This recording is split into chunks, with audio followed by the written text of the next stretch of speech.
The Deathworlders KL, the deep space exploration vessel Harbinger, drifted silently through the void, its massive sensor arrays constantly scanning the darkness.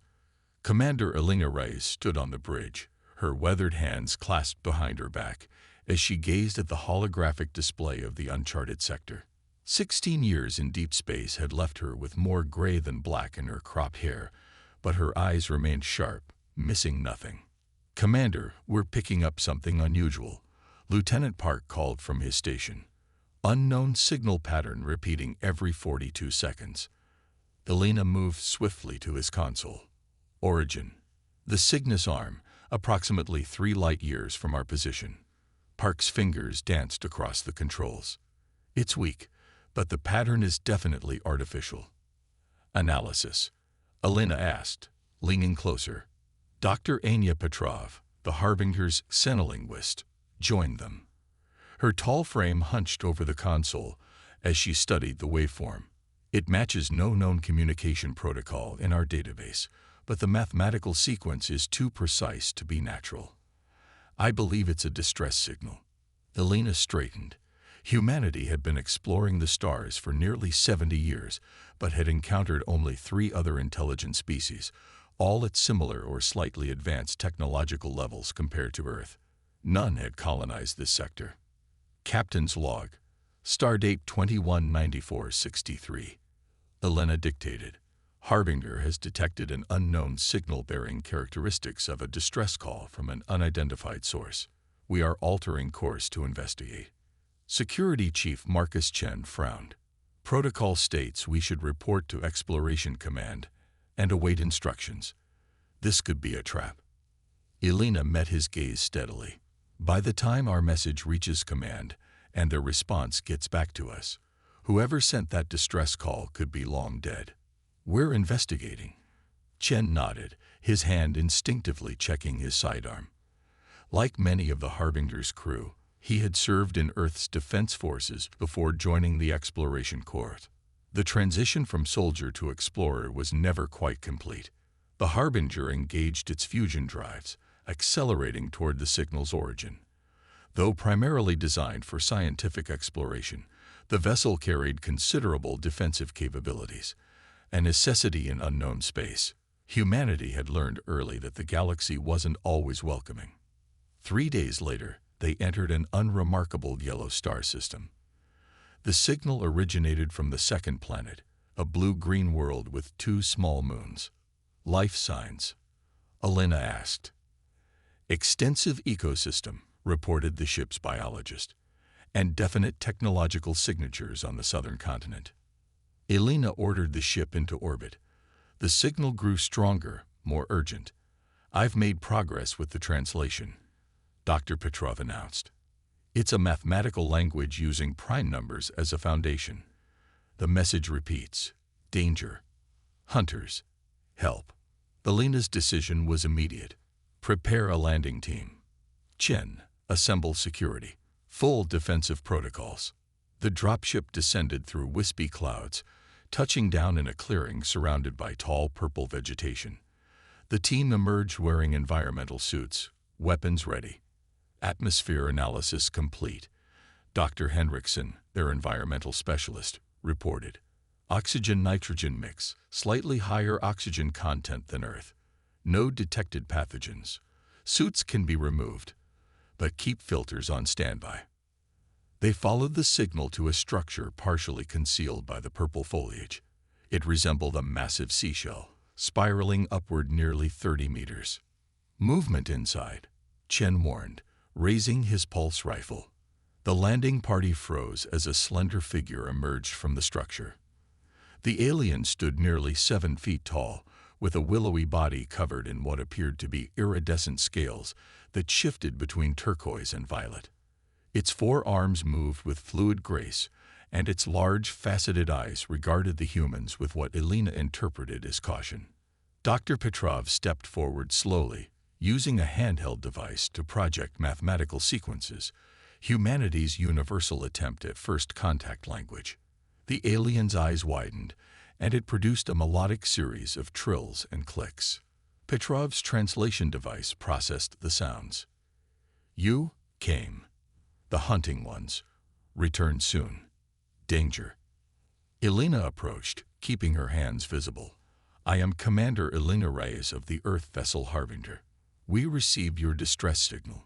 The alien scales rippled with color. I am Thalen, speaker for the Lumari Collective. Our gratitude, immense. Not much time. Thalen led them inside the shell structure. The interior contained dozens more Lumari, their scales dulled to a grayish blue. Many appeared injured, with bandages made from a fibrous material wrapped around limbs. What happened here? Elena asked as their medical officer, Dr. Rivera, moved to examine the wounded. The Vex came, Thalen explained, the translator struggling with unfamiliar concepts, hunters from the cold worlds. They take our essence. For them, we are resources. Dr. Rivera looked up from her scanner. Commander, these beings have an extraordinary biochemical makeup. Their cellular structure contains compounds I'd never seen before, potentially invaluable for medical applications. Elena understood immediately. They're being harvested. Thalen's scales darkened. Yes, 3 cycles ago, they discovered us. They take many, extract the life essence, discard the remains. We have no natural defenses. How many Vex? Chen asked, his military mind already calculating. 1 large vessel, many smaller hunters. Thalen's upper arms gestured to the sky. They will return soon. The taking cycle begins again. Elena stepped away to consult with her team. Options. Chen spoke first. We're an exploration vessel, not a warship. The smart play is to evacuate as many Lumari as we can and retreat to human space. The Harbinger can only accommodate a fraction of their population, Dr. Petrov countered. And transplanting them to human territory could introduce biological complications we can't predict. Dr. Rivera nodded. Their biochemistry is completely foreign. They may not survive in our environments. We could call for military support, suggested Chen. The UVN Churchill is patrolling the Perseus sector, maybe 2 weeks away at maximum burn. Elena shook her head. The Vex will be back before then. She looked back at the injured Lumari. These people can't defend themselves. We can. Commander, Chen lowered his voice. I respect the sentiment, but we're risking human lives for an alien species we just met. This isn't our fight. Elena's gaze hardened. Isn't it? Humanity spent centuries fighting among ourselves before we realized that survival means standing together. Now we found a peaceful species being systematically exterminated because they can't fight back. If we walk away, what does that say about us? Before anyone could respond, alarms blared from their equipment.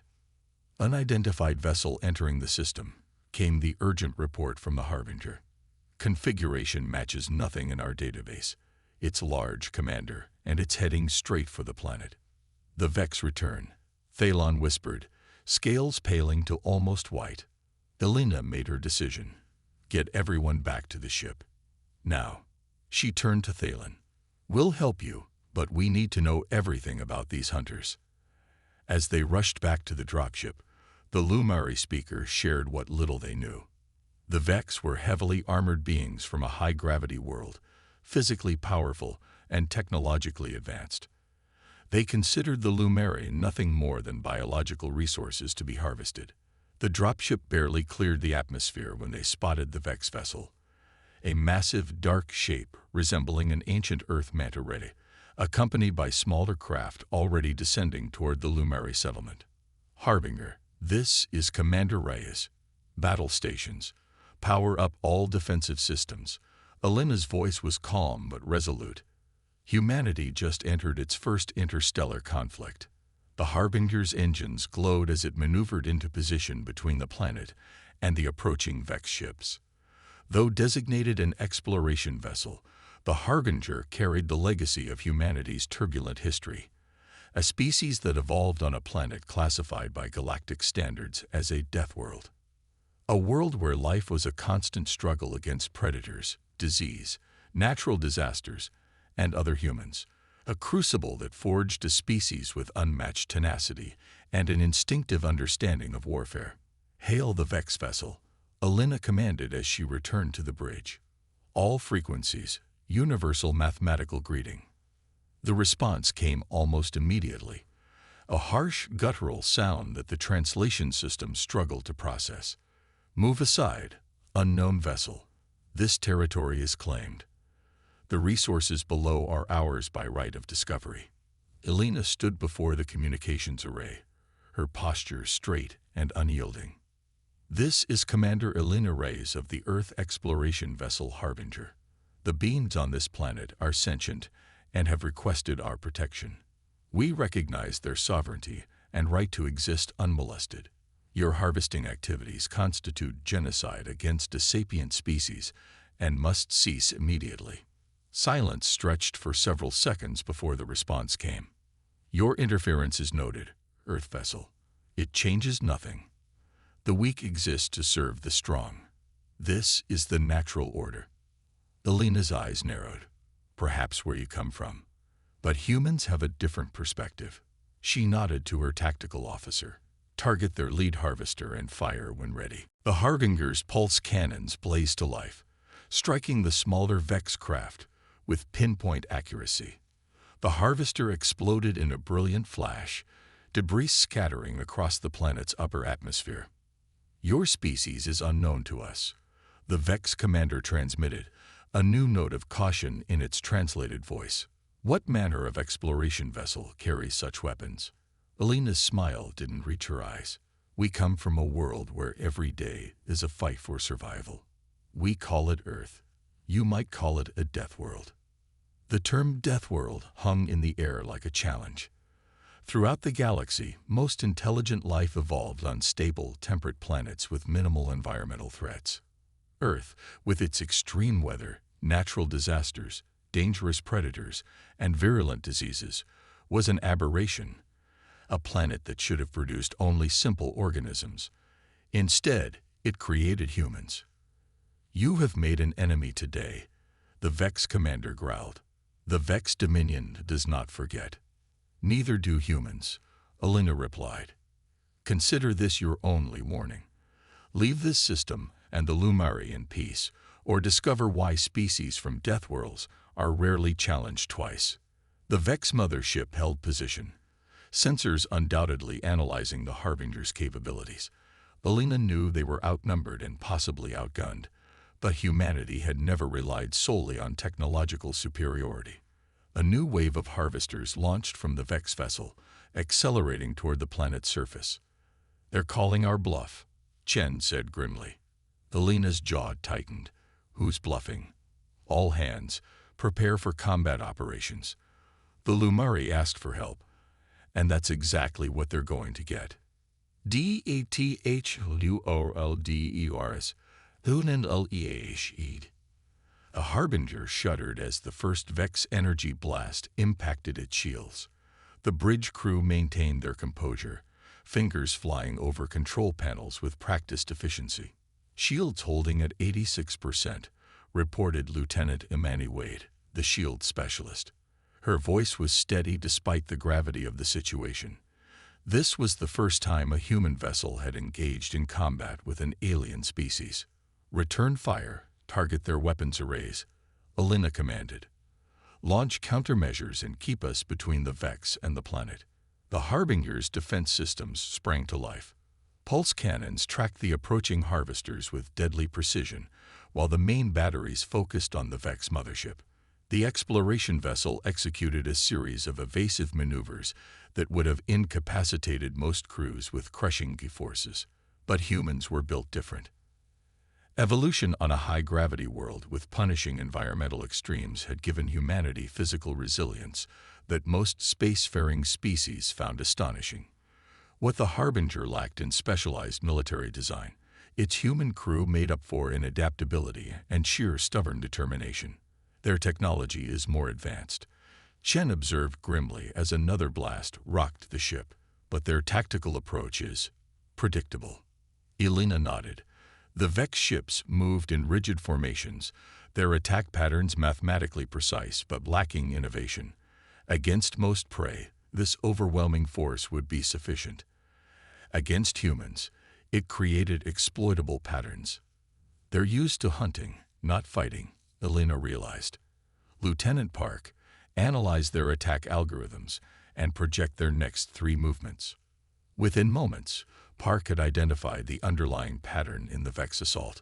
The Harbinger began anticipating their maneuvers, positioning itself to maximize shield effectiveness while targeting the brief vulnerabilities in the Vex formation. Dr. Petrov, open a channel to Thalon, Elena ordered. When the Lumari appeared on screen, she spoke quickly. We need to disperse your people. The settlement is too easy a target. Are there underground shelters or natural formations you can use for protection? Thalon's scales flickered anxiously. The crystal caverns beneath the eastern forest could shelter many, but the young and injured cannot move quickly. We'll buy you time, Elena promised.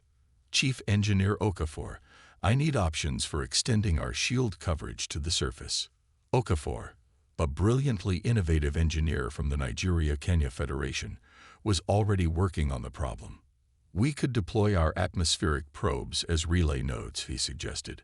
Reconfigure them to extend a partial shield bubble over the main evacuation routes. It won't stop a direct assault, but it will confuse their sensors and provide some protection from orbital bombardment. Do it, Elena ordered. Chen approached her station. Commander, I've been analyzing their ship design. Those harvesters have oversized collection chambers, but minimal armoring on their ventral approach. If we could get a team to the surface with our heavy ordnance. Elena smiled. Earth has been called many things. Harsh, beautiful, dangerous, nurturing. It shaped us into what we are. Explorers and warriors both. Today we use the warrior side of our nature. Tomorrow, we hope to focus on exploration and the exchange of knowledge.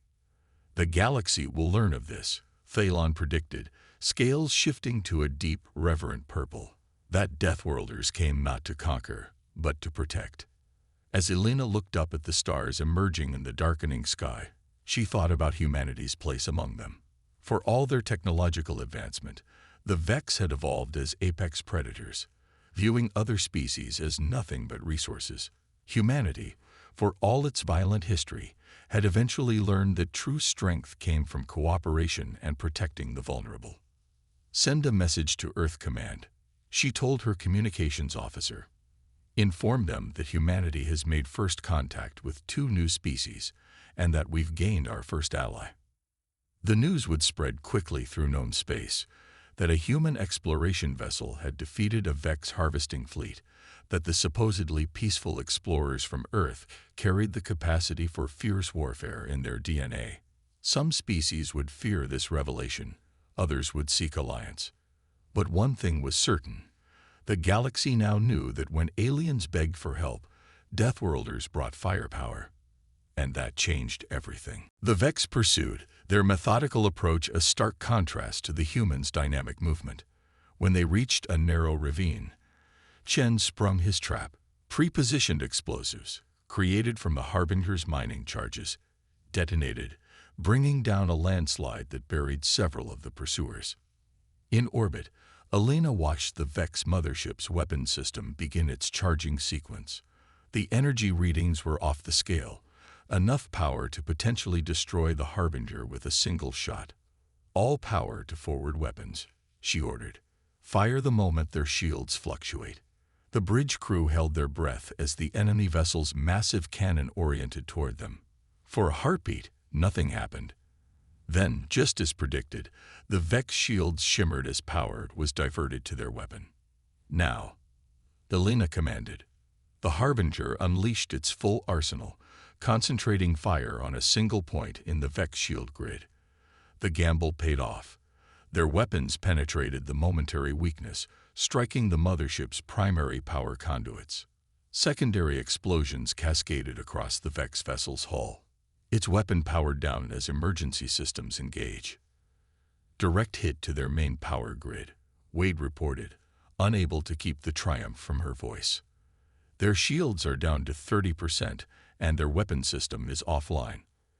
On the surface, the Vex soldiers suddenly froze, their neural links to the mothership temporarily severed. Chen's team took advantage of the confusion, neutralizing several more before the aliens recovered. "Something's happening," Chen reported. "They're retreating." The remaining Vex were falling back to their harvesters, apparently receiving new orders from their damaged command ship. 3 harvesters managed to lift off, but a 4th, the one Chen's team had damaged earlier, remained grounded. "We've got ourselves a souvenir," Chen confirmed, approaching the disabled craft cautiously. "And 2 unconscious Vex for study. Dr. Rivera is ensuring they remain sedated." In orbit, the damaged Vex mothership began slowly maneuvering away from the planet. Elena opened a communication channel. "This is Commander Reyes. Your harvesting operation has been terminated. Any further attempts to violate this system will be met with similar resistance." The response came after a long pause, the translated voice containing something new, a note of uncertainty. This outcome was unexpected. Your species designation has been recorded. The Vex Dominion will reevaluate. Elena leaned forward. "Make sure your report includes this. Earth stands with the Lumari. Any world that requests our protection will receive it. We may be explorers first, but we remember our origins." The Vex vessel accelerated away, limping toward the system's edge, where it could safely engage its faster-than-light drive. Hours later, with the immediate threat gone, Elena joined Chen and Dr. Rivera on the surface. The Lumari were emerging from the crystal caverns, their scales now shimmering with vibrant colors that the translator interpreted as expressions of gratitude and awe. Thalon approached Elena, all 4 arms extended in what appeared to be a ceremonial gesture. "You fought for us," the Lumari speaker said, wonder evident in the harmonics of their voice. "No species has ever defended another against the hunters. Where we come from," Elena explained, "the strong protect the vulnerable. It's how we survived our own evolutionary challenges." Dr. Rivera had been conversing with other Lumari, learning about their culture and biology. She joined Elena with excitement in her eyes. "Commander, the Lumari have offered to share their medical knowledge with us. The compounds the Vex were harvesting. The Lumari can synthesize them safely. They could revolutionize human medicine." Chen, inspecting the captured harvester with his team, called over. "And this technology will give our engineers plenty to study. Their drive system uses principles we haven't encountered before." Elena nodded, satisfaction warming her chest. What had begun as a response to a desperate plea for help had turned into a first contact that benefited both species. The Harbinger had sustained damage, and there would be difficult questions to answer when they eventually reported back to Earth Command about engaging in an interstellar conflict without authorization. But watching the Lumari reunite with their families, their scales flashing with colors of joy and relief, Elena knew she had made the right choice. Thalon approached again, this time accompanied by what appeared to be a council of elders. "Your people fought with skills we have never witnessed," the speaker said. "One of our scholars recognized what this means. You come from what ancient texts call a Deathworld, a planet that should create only monsters, not civilization." Elena understood immediately. "You want to set a trap." Chen nodded, a predatory gleam in his eye. "Exactly. Let them begin their harvesting procedure, then hit them where they're most vulnerable." It was a risky plan that would require a ground team to act as bait, but it played to human strengths, improvisation, and ambush tactics honed through millennia of both hunting and being hunted. "Assemble your team," Elena approved. "But remember, we need to capture at least one harvester intact. We need to understand their technology if this conflict escalates." As Chen's team prepared for deployment, the battle above the planet intensified. The Vex commander, clearly frustrated by the Harbinger's unexpected resistance, launched its full complement of attack craft. "They're attempting to overwhelm us with numbers," Lieutenant Wade reported. "Shields down to 60% and dropping." Elena studied the tactical display. "Chief Okafor, What's the status on those shield extensions? Ready to deploy, Commander. But it will draw power from our main shields. Do it anyway, Alina ordered. Focus defensive coverage on the evacuation corridors Thalon identified. On the surface, chaos erupted as the Lumari fled their homes. Chen's team, consisting of 6 combat-trained crew members, positioned themselves throughout the settlement with shoulder-mounted energy weapons designed for geological research but reconfigured for military application. Ground team in position, Chen reported. Vex harvesters approaching from the north. They're deploying. Something. The something turned out to be the Vex themselves. Standing over 8 feet tall, their bodies were encased in articulated armor that enhanced their already formidable physiques. They moved with methodical precision, their 4-fingered hands holding devices that resembled oversized syringes. "My God," whispered Dr. Rivera, who had insisted on joining the ground team to provide medical assistance to the Lumari. "They're literally planning to extract their biological compounds on site." Chen's voice was cold when he responded. "Not if we have anything to say about it. Team, remember your Earth training. Use your environment. Use their size against them. And for heaven's sake, use your speed." The Vex, evolved on a high-gravity world similar to Earth, were physically powerful, but they had never encountered humans before. A species that combined similar strength with a uniquely terrestrial gift for dynamic, unpredictable combat. As the first Vex harvester descended to begin collection, Chen gave the signal. His team emerged from hiding, their weapons targeting the vessel's vulnerable underside. The concentrated energy blasts penetrated the harvester's minimal armor, causing it to crash into the clearing. The Vex soldiers turned in surprise, clearly unaccustomed to resistance from what they considered a resource planet. They raised their weapons, but Chen's team was already moving, using the dense purple vegetation for cover as they unleashed a coordinated assault. One Vex fell immediately, its armor penetrated by the reconfigured geological cutters. Another stumbled as Specialist Rodriguez executed a flanking maneuver that would have been impossible for most species, but was standard training for human special forces. Above the planet, Alina watched the ground battle through remote feeds while continuing to direct the Harbinger's defense. "Commander," Park called out, "I'm detecting new energy signatures from the Vex mothership. They're powering up something big." Alina's mind raced through options. The Harbinger couldn't maintain its current position indefinitely, not against the superior firepower of the Vex vessel. But retreating would leave both the Lumari and the ground team exposed. Then she saw it, a pattern in the Vex energy fluctuations. Their main weapon requires them to temporarily divert power from their shields, she realized. "Lieutenant Wade, the moment their weapon begins charging, target these coordinates with everything we've got." On the surface, the battle had turned chaotic. The Vex, discovering that their prey had unexpected defenders, had adapted their approach. They were no longer attempting to harvest the Lumari, but were now focused on eliminating the human threat. Chen ducked as a Vex energy blast scorched the vegetation above his head. "They're stronger than they look," he reported between breaths, "but slower to react. We've neutralized 4, but there are at least 20 more converging on our position." Dr. Rivera's voice came through, strained but determined.